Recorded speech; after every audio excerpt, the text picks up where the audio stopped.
बाढ़ का प्रकोप।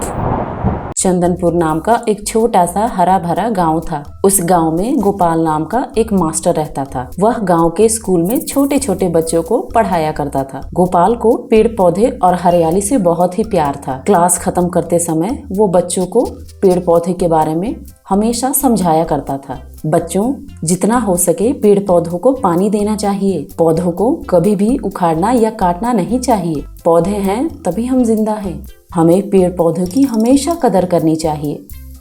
गोपाल को अगर आसपास में घास भी सूखा दिखाई दे जाता था तो वह तुरंत सारा काम धंधा छोड़कर उसे पानी देने लगता था। पत्नी सुमित्रा, अरे ये क्या कर रहे हैं आप? ये सूखे घास को पानी क्यों दे रहे हैं जी? गोपाल, हमें अपने आसपास हमेशा हरियाली रखनी चाहिए, समझे? पेड़ पौधे जीवन का आधार हैं। मैं तो कहता हूँ तुम भी यहाँ आकर मेरे हाथ बटाओ, चारों तरफ हरियाली फैलाओ।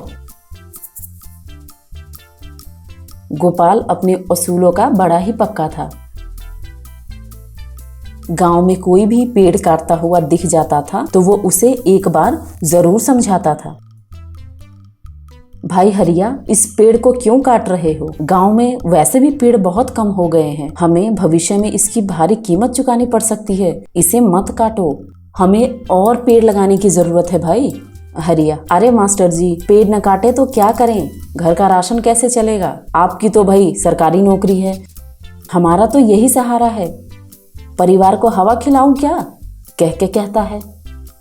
मोहन उसे बहुत प्रकार से समझाने का प्रयास करता है, मगर हरिया उसकी बात मानने से साफ इनकार कर देता है। गांव में पेड़ पौधों की बिगड़ी हुई हालत देखते हुए मोहन अपने घर पे पक्की छत डलवा देता है।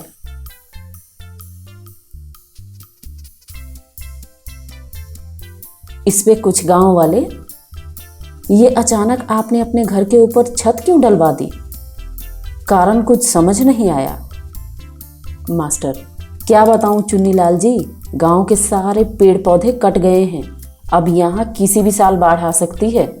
जमीनें कमजोर हो गई हैं।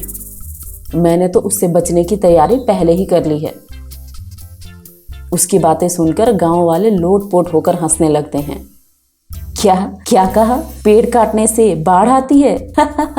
ये तो बड़ी हंसी की बात है, कह के उसका मजाक उड़ाते हैं। कुछ महीने बाद मौसम धीरे धीरे बदलने लगता है। देखते ही देखते बरसात शुरू हो जाती है। पूरे गांव में रिमझिम हल्की हल्की बारिश होने लगती है। बरसात कई दिनों तक होती रहती है।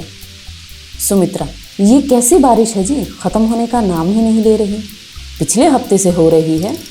अरे भाई, ये सब पेड़ काटने के नतीजे हैं। मैंने तो गांव वालों को कितना समझाया था, मगर किसी ने मेरी बात नहीं सुनी, बस मेरा मजाक उड़ाया। धीरे धीरे करके पानी का स्तर बढ़ने लगता है। मौसम का हाल देखते हुए मोहन छत पे एक टेम्पररी छपड़ा डालकर अपने परिवार सहित ऊपर रहने के लिए चला जाता है। कई दिनों की बरसात की वजह से चारों ओर पानी जमा हो जाता है और गांव वालों को बाहर आने जाने में दिक्कत होने लगती है। सड़कों पे भी पानी भरा होता है। पानी लगातार कई दिनों तक जमा हो जाता है। पानी लगातार बढ़ता रहता है, जिसकी वजह से कमजोर घर और दीवारें ढहने लगती हैं। लोग जान बचाने के लिए घरों के छत पे चढ़ जाते हैं।